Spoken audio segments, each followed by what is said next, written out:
ये राज्यसभा के माननीय सदस्य का नाम निकाल दीजिएगा। चेयरमैन सर, आपका बेहद शुक्रिया कि आपने इन 3 फौजदारी नए कवानीन पर बोलने का मुझे मौका दिया है। सर, मैं शुरुआत में इस शेर से आगाज करता हूं अपनी बात का कि हमको शाहों की अदालत से तवक्को तो नहीं, आप कहते हैं तो जंजीर हिला देते हैं। सर, ये 3 फौजदारी के कवानीन खुद मुजरिमाना है। ये जुर्म की रोकथाम से ज्यादा हुकूमतों के जराइम को कानूनी शक्ल देने के लिए बनाए जा रहे हैं। अब तरफे तमाशा यह है सर कि पिछले सेशन में मोदी हुकूमत ने जन विश्वास बिल 2023 को, जिसमें 183 प्रोविजंस और 43 कवानीन थे इम्प्रिजनमेंट के, उसको निकालकर फाइन में तब्दील कर दिया।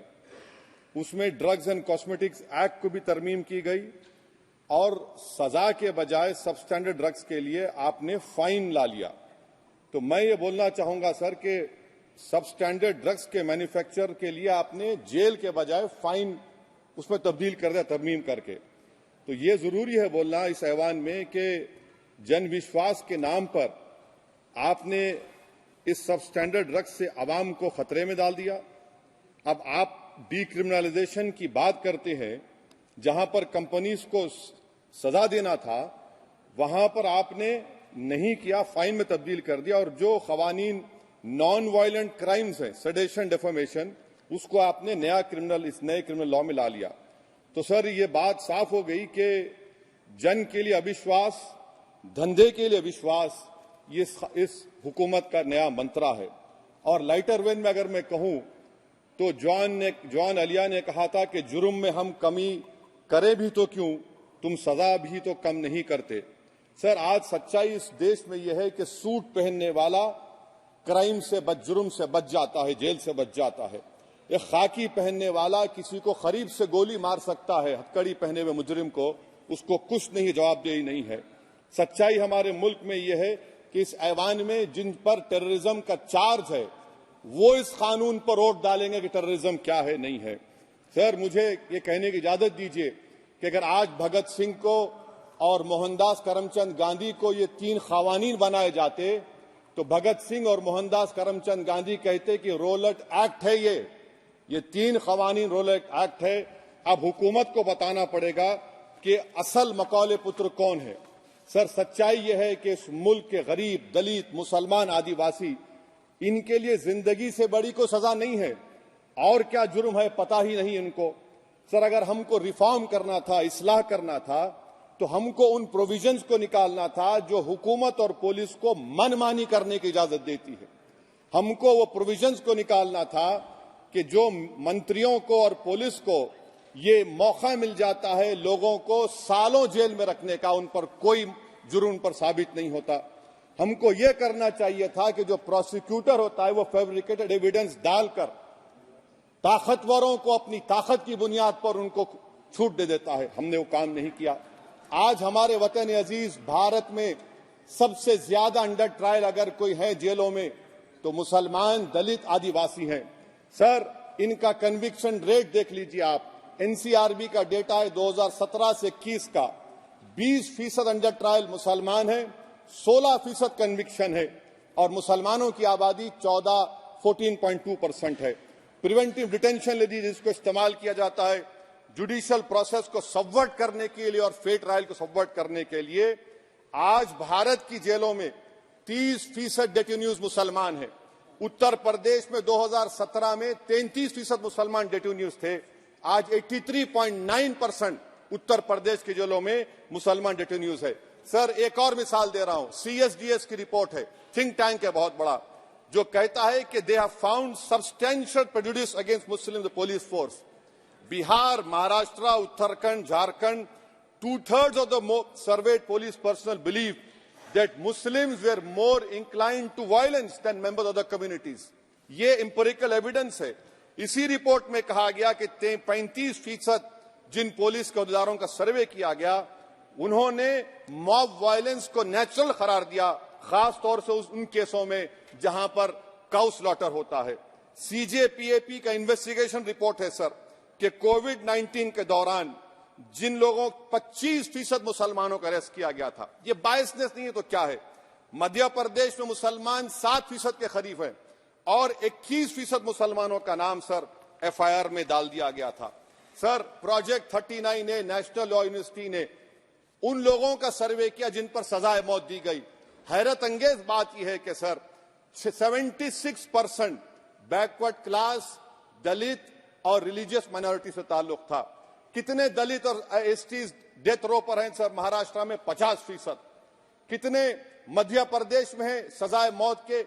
36% दलित और आदिवासी। कर्नाटका में 36%, बिहार में 31%, झारखंड में 30%, गुजरात में 19 लोग जो सजाए मौत के इंतजार में हैं, 15 मुसलमान हैं।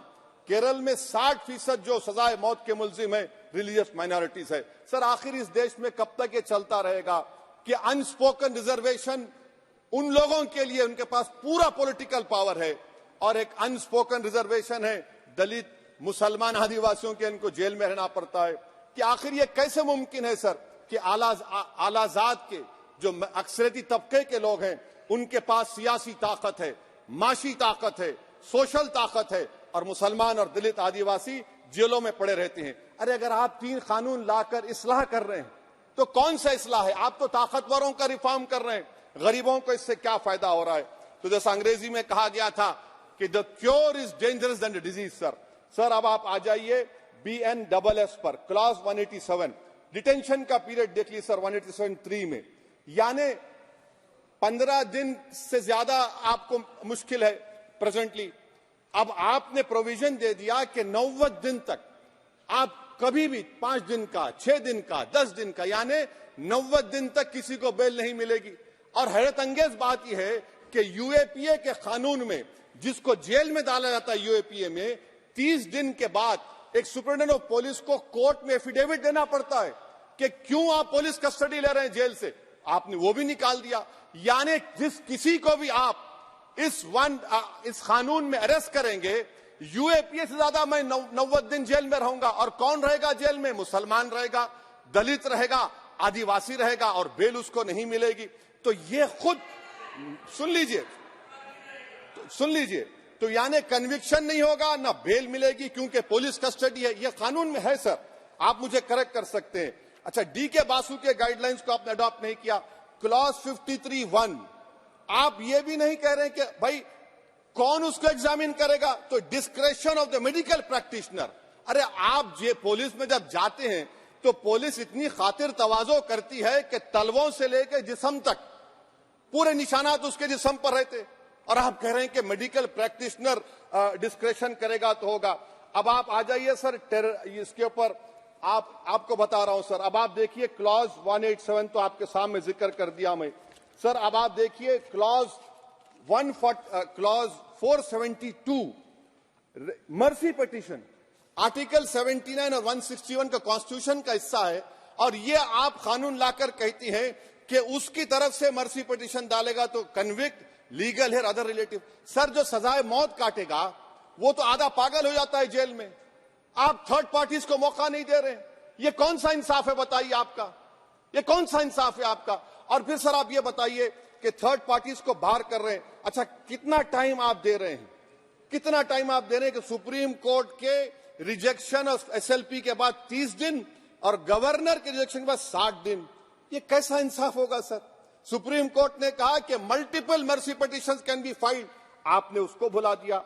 अच्छा सर, अब आप एक और बात देख लीजिए, क्लॉज 479 में ये कहते हैं कि अगर कोई डिटेंशन पीरियड अपना 1/2 ऑफ द क्राइम जो ऑफेंस का पूरा कर लिया तो उसको बेल मिलेगी। आप तो उसको और खतरनाक कर दिए हैं। आप ये कहते हैं, उसमें ये कहते हैं सर, यहां पर आपने कह दिया क्लॉज 187 में, सॉरी सर, ये डिटेंशन मल्टीपल क्लॉज 479 में अगर एक से बढ़ के ज्यादा ऑफेंस होगा या ऑफेंस होगा लाइफ इम्प्रिजनमेंट का या पेंडिंग होगा तो उसको बेल नहीं मिलेगी। अरे हम तमाम तो ऋषिकांत दुबे, आप पर जब केस लगा, आपने कहा आपकी गाड़ी पर हमला हुआ, मैं जानता हूं, आप पर तो एक सेक्शन नहीं लगा, कई सेक्शन आप पर लगा दिए गए, तो फिर मुझे बेल नहीं मिलेगी। ये क्या कर रहे हैं आप? किस लिए कर रहे हैं आप? आप अंदाजा भी लगा रहे भाई आज आप वहां बैठे, कल आएंगे इंशाल्लाह, फिक्र मत करिए। पावर इटर्नल नहीं होता, ये तो कुदरत का निजाम है कि जो गंदगी करता है तो उनके लिए किसी और को मौका मिलता है, मगर आपको आना पड़ेगा एक दिन। आप ये गंदगी कर रहे हैं। अच्छा सर, ये बताइए कि हमने आप किसको कितना पर्सन्स वर पेंडिंग प्रोसीडिंग्स इन मोर देन वन ऑफेंस, और चार्जशीट में कई आते हैं। यानी जब हम पर केस बुक होता है सर तो फूल का गुलदस्ता आता है, हर सेक्शन होता है उसमें, तो मुझे बेल नहीं मिलेगी। तो ये एक बात है सर। फिर आप आ जाइए सर, मैं आपको बताना चाहूंगा सर, यहां पर आपको, सॉरी सर ये इतना बड़ा बिल है। फिर आप टेररिज्म पर सर, बीएनएस का टेररिज्म सर, ये बड़ा ही डेंजरस आपने खतरनाक आपने काम किया है। इससे दहशतगर्दी का मुकाबला नहीं होगा, सिविल लिबर्टीज खतरे में पड़ जाएंगे। और सबसे बड़ी बात तो यह है सर, इसमें आपने नोटिफाई करेंगे किसी को टेररिस्ट, कोर्ट क्यों नहीं करेगा? पुलिस वाला कैसे करेगा मुझे टेररिस्ट नोटिफाई? किसी ऑर्गेनाइजेशन को टेररिस्ट घोषित कर देंगे। तो ये खुद सेपरेशन ऑफ पावर्स का वायलेशन है, जुडिशियल इंडिपेंडेंस का वायलेशन है, और इंदिरा गांधी वर्सेस राजनारायण केस का वायलेशन है। तो ये मोदी सरकार जुडिशरी के पावर्स को छीनकर खुद जज, जूरी, एग्जीक्यूशन बन रही है। किसी शायर ने बड़ा अच्छा कहा था सर, वही कातिल, वही मुखबिर, वही मुंसिफ ठहरे। सर मैंडेटरी वीडियो रिकॉर्डिंग आपने कहा कि जिस जगह पर किस प्लेस पर सर्च होता है वीडियो रिकॉर्डिंग की, मैं ये कहता हूं कि जब मेरा अरेस्ट होगा वीडियो रिकॉर्डिंग करिए, क्यों नहीं करते आप? जब मेरे घर पर पुलिस आती है वीडियो रिकॉर्डिंग करिए, जो मैं पुलिस को देता हूं उसकी वीडियो रिकॉर्डिंग करिए। विटनेस स्टेटमेंट होगा क्लॉज 183 में, उसका वीडियो रिकॉर्डिंग करिए। क्यों नहीं आप पैसे देते कि हर पुलिस वाले के जिस्म पर एक वीडियो रिकॉर्डर हो, और एक्यूज को मिलना चाहिए, आप नहीं मिलता एक्यूज को। हाँ आपको नहीं है, मुझे मैं जानता हूं। क्लॉज 250 और 262 सर इनकंसिस्टेंट है। तो क्लॉज 250 में 60 डे टाइम लिमिट है डिस्चार्ज के लिए। अगर एक्यूज को कागज नहीं मिलता है, हम सब जेल में गए, मैं कई मर्तबा जेल में गया हूं, ससुराल में इतना नहीं गया जितना जेल को जाने का मुझे मौका मिला, चाहे कांग्रेस की तेलुगु देशम की हुकूमत रही है। ससुराल कहते हैं कुछ लोग। क्लॉज 262 है, क्लॉज 262 में डिस्चार्ज एप्लीकेशन है, वो फ्रेमिंग ऑफ चार्जेस के बाद डाल सकते हैं। ये it defeats the purpose. What is the discharge application which is to prevent police from using delay tactics? Discharge always precedes framing of charges.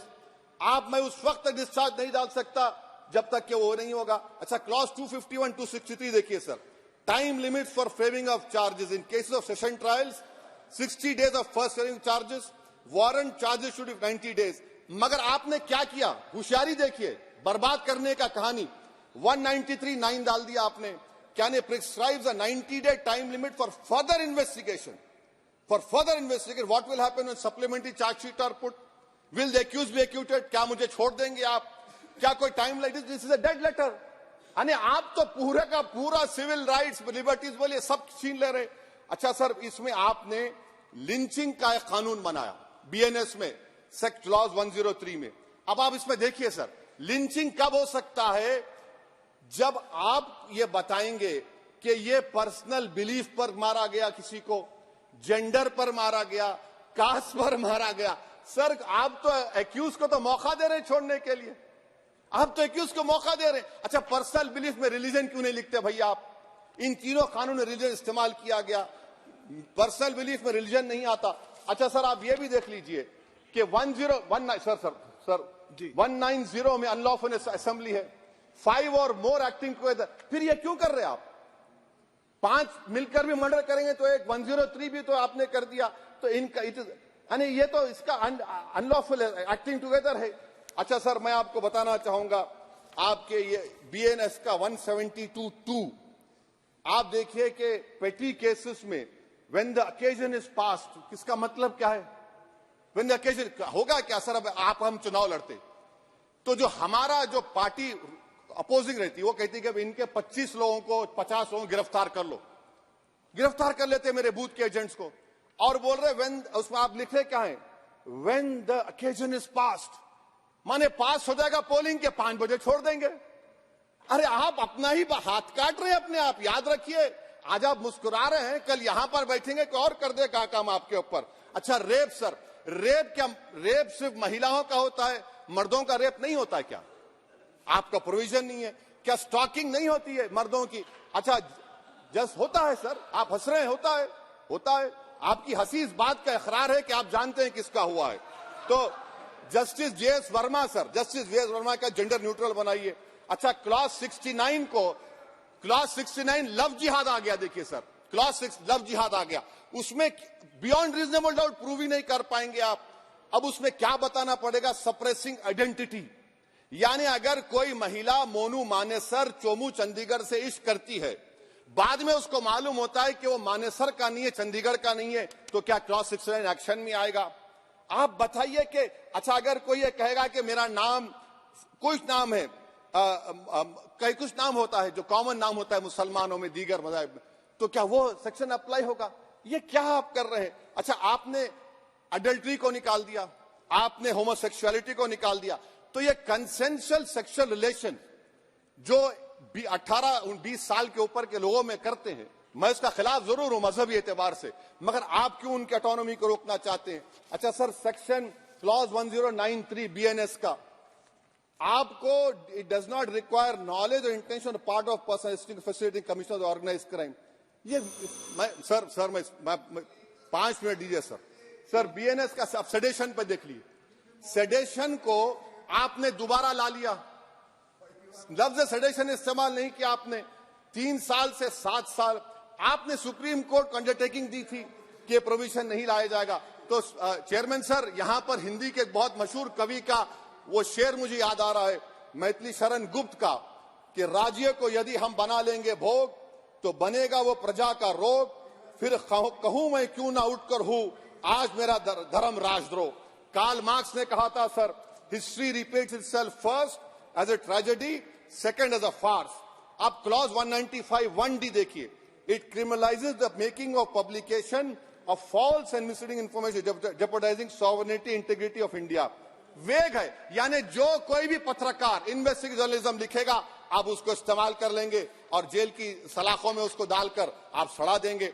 Sir मैं आपको और एक बात बताना चाहूंगा कि रैश एंड नेग्लिजेंट एक्ट जो आईपीसी में था 2 साल थे 304, आप उसको बढ़ाकर 5 साल कर दिए 1061 में बीएनएस 1 में।